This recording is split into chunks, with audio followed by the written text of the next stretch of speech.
I'm Heather, a lifelong Austinite and lover of art, culture, and local creative communities. Join me on a quest to interview engaging artists working with a variety of media, from paints, sculptures, fabrics, theatrics. Come along as we discover the meaning of blank canvas ATX.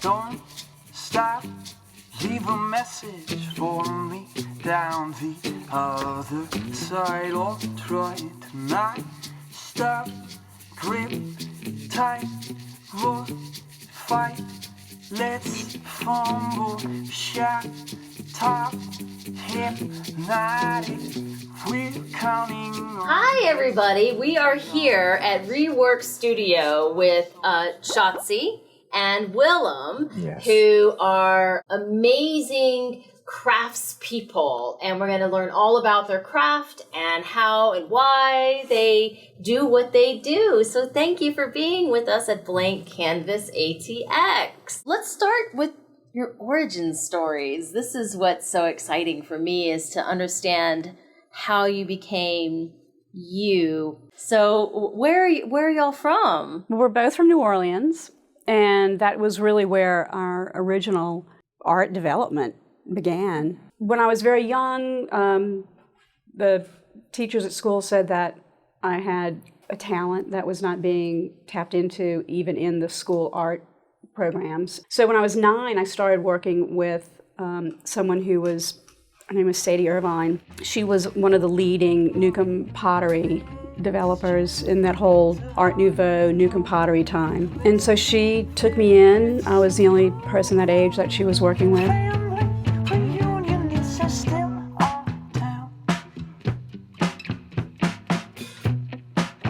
And actually I started working with the figure when I was that age, because the figure was part of their art process. And so I've worked with the figure my whole life. That's always been one of the main structures of the work that I did, was live drawing, painting, and I always used that as a training skill. I had a model come to the home once a week, even when my children were babies, or all through school. So that was my way of constantly keeping my hand-eye coordination.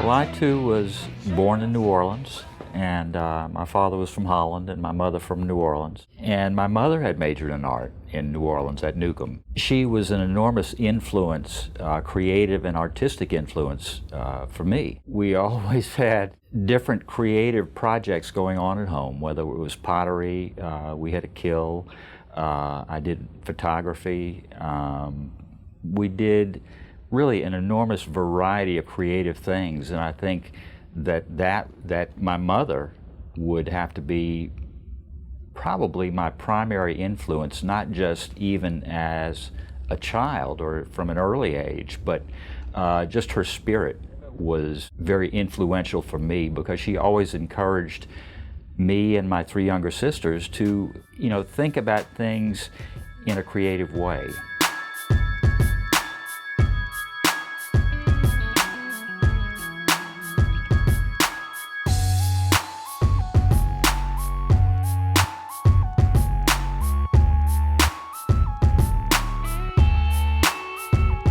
After I was divorced and I was looking for a smaller, intimate place for just my children and I bought one of his houses, because he was in the construction business. And then he had a key to the house. He had a key to the house.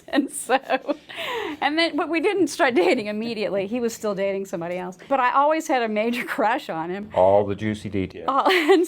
And then we did start dating. And then we'd been dating 2 years when I ran away with my boyfriend to Austin.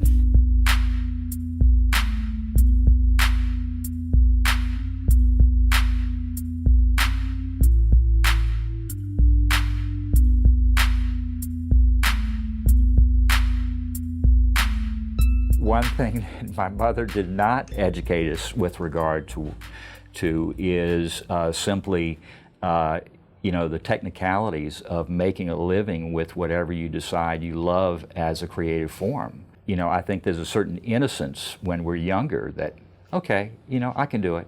And I think it takes certainly some time spent in a particular creative field that you eventually decide, well, can I make a decent living doing this, or is it going to be too much of a struggle? I thought of it as a possible career path, but my approach was simply that if I could master a particular skill, that I could really make a career out of it. He had been in the construction business. He was very well known in the construction business, very well known in New Orleans. But when we came to Austin, we started a new construction company. Unless you were in that industry, people may not remember the severity of a housing crash. Mm-hmm. And we got caught big time in that happening.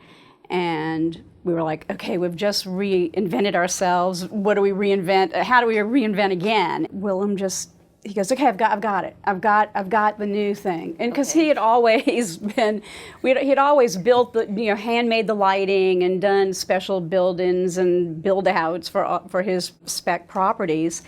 He was like, let's just do this. So we named it ReWorks, and we literally started in our backyard.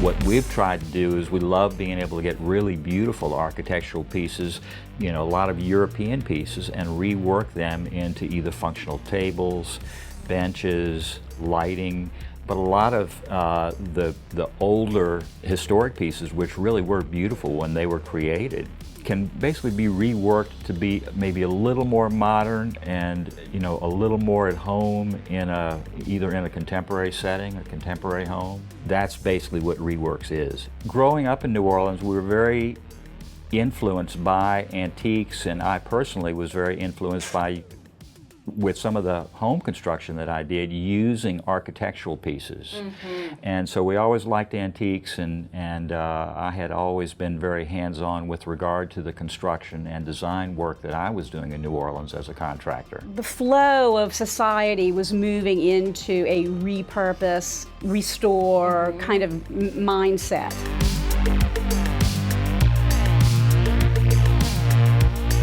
The city has a phenomenal work ethic. It does. That was something that totally blew us away when we were first here, even with the help we had in the construction business. Willem would say, you've got to get here and see how these people are working. And everyone was always on time. Everyone was thorough. And so that's another piece that the city of Austin has to offer any creative business that comes here. Austin was certainly, I think, a unique place in the 70s. It has been completely transformed. It's a good thing and a bad thing, because there are advantages, because there's so much that's happening creatively and business-wise in the city. I consider Austin, one of the top cities in the country for creative work. I've never lived in a city that was so progressive and always hopeful. I still feel that it is that way, even though it has become a little more dense as far as expansion, population, but there's just this kind of effervescence, I think, in the spirit of the city, and everything is a possibility. What is a blank canvas? It can be two things, depending on where you are in the moment. It can be the scariest thing you have in front of you, or it can be the most beautiful opportunity to expand into something new. A blank canvas for me, I may oversimplify the answer a little bit, but it's basically having an open mind. Of the hundreds of pieces that we have in our workshop, it's important to me, doing what we do here at the shop, to keep an open mind that any of these things could go any direction, and don't just depend on the way that you've done it before and think that that's your best solution to how this piece needs to be designed. But try to keep an open mind, entertain every possibility with regard to what it can be as a finished piece. So I guess everything we source is a blank canvas in some way.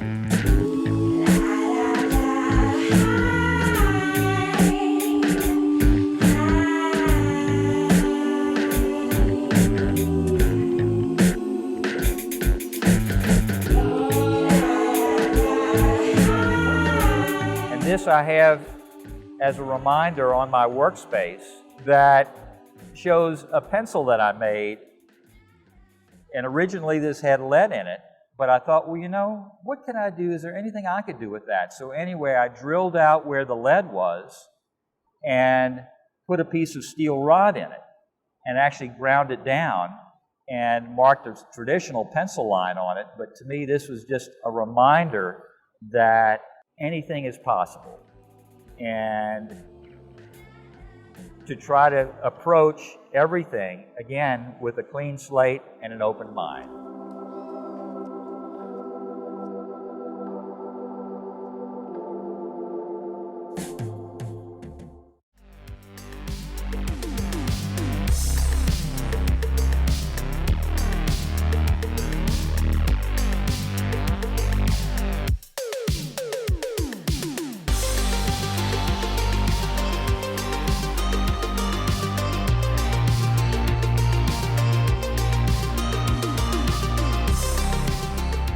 Here we are at Aimée Everett studio. We're so thrilled that we could be here and that we can look at your art, look at your process, and talk to you a bit about who you are and why you do what you do. Thank you. I'm glad to have you guys here. So I want to first ask you about kind of your origin story. Okay. I'm from New Orleans originally. Living in New Orleans, you don't realize what gem that you're living in until you leave and you are able to compare how you grew up to what everyone else is seeing and how they grow up.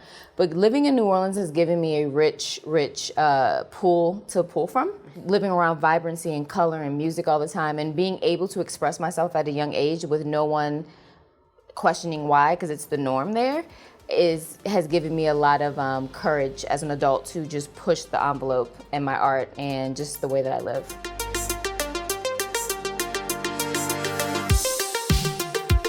My mom would have newspapers and I would find myself drawing these like abstract lines and shapes through the words. And so she'd look at a newspaper and she'd be like, why are all these lines and shapes through these words? So I've always found myself interested in form and shape, but I've always been making something. Like I would make my own clothes or I would design clothes. So there was always some sort of creative part of me in some realm. Honestly, I never saw art as being me being a painter, what I would wind up being. I thought I would always be creative or a writer or even in fashion in that way, but I never saw myself as a painter until I started to paint and I just fell completely in love with it because I did photography as well. And I've always moved art disciplines when I was trying to say something, and now I feel like this is the vehicle that allows me to say the things that I need to say. What is it about painting that's different from writing or fashion? I feel like words and fashion have a limit. You're limited by the body. Words are limited because if the person doesn't understand your tongue, they won't understand what you're saying. But color and line and form, they speak deeper. They speak to us on the human level.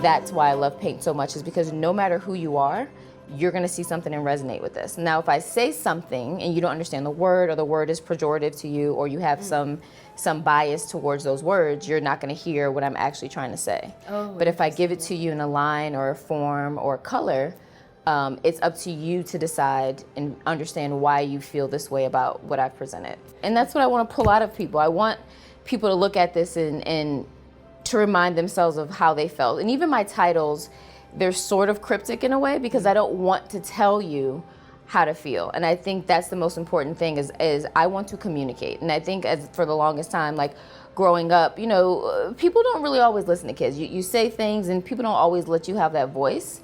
And I feel like especially for me, there's always silences. Whenever you say something, no one actually listens to see if there's a nugget of truth or anything in there that could actually be honest or true. But I think when you give them this thing that's saturated in color and line and texture, they kind of have to pay attention. And that's what I want. I want people to speak up. And I think this is my best way to speak up and say the things that I'm not able to say or that people aren't listening to. I think the first painter that I fell deeply in love with was Rothko.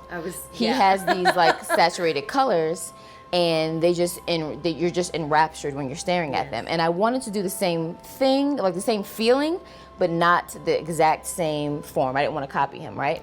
But I wanted my viewers to have that same feeling that I felt when I stared at his paintings. What do you feel when you look at Rothko's paintings? I feel, I mean, it depends on the painting.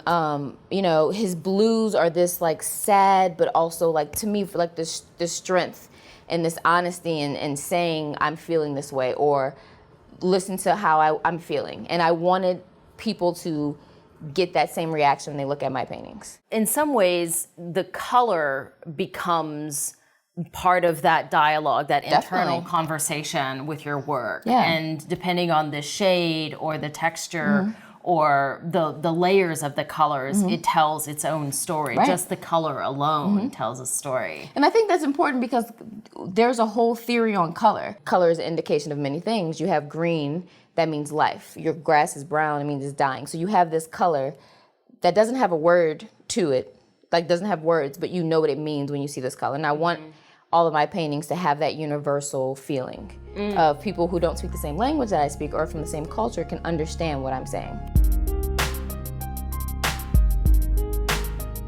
It's amazing to me to see what people pull out of the paintings when I'm not even saying that. And I think that's the most beautiful thing about it. So a lot of my paintings are words that I've heard or phrases that people use. I'm like, what would that look like? Like, Can you give an example? So this painting is actually titled, "Even When the Sun Burns Out, You'll Find I'm Gonna Love You." And I heard that in the lyric, and I'm like, how would that look? Like, when the sun burns out, how are you gonna show someone that you would love them? So I wanted these dark colors, but also these like rays of light to radiate out. Because it doesn't have to be, you know, a monumental amount of love. Just a little bit amount of love can make anything, or most things, a little bit better. So I was like, how does that look? And so I like these round shapes, and I like the wood because the wood grain also like lends its voice to the paintings as well. So I created this like gradient of blues and reds and purples. That's just what my mind saw. Like when I heard the lyric, that's what I saw. As a Black woman that does abstract, I think I'm an outlier. There aren't many of us, period. You know, and galleries worldwide we're less represented than everyone else. So I think in that way I'm an outlier. But I think the abstract community here is a little bit difficult for us. People like figurative work. They like work that they can see and they can quickly identify with. And I think abstract is that thing where it's like, well, how am I supposed to feel? Because people are so, you know, they're told always, like with marketing, you like this because, you know, this is gonna make you lose weight, or you like this because it tastes great. But I'm not telling you that. I'm saying, here you go, figure it out. And I think that's a little difficult for people to understand. So it's a little difficult for them to grasp the work.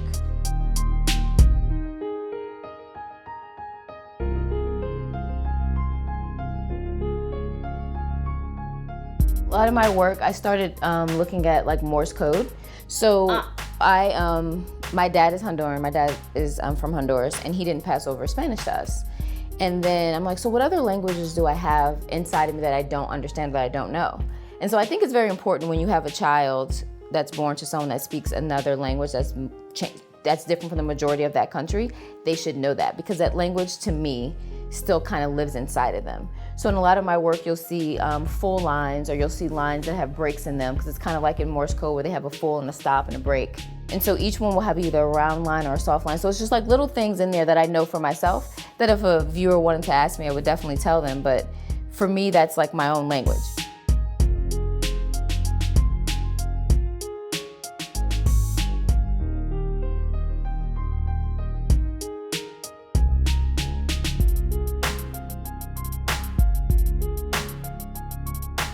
I think the Austin art community is healthy. I think it's great. I have a lot of art friends here, and we are a great community. Like, we'll tell each other when things are happening, we get together. So I think the art community here is healthy, and I think that if people actually came out to our shows and, you know, to support an artist, you don't have to buy a painting that's $700. You could buy a print that's $25. Or you could just spread, you know, the word of how much you love this artist. And I will say that the turnout for that is great. A blank canvas is beautiful. A blank canvas is something that you can, you know, treat how you want to treat, and hopefully, you know, you treat it the right way and it comes out with a great outcome. Or a blank canvas can be something that you can manipulate and put your imprint on, and that way you have, you know, that control over what it is you want to say.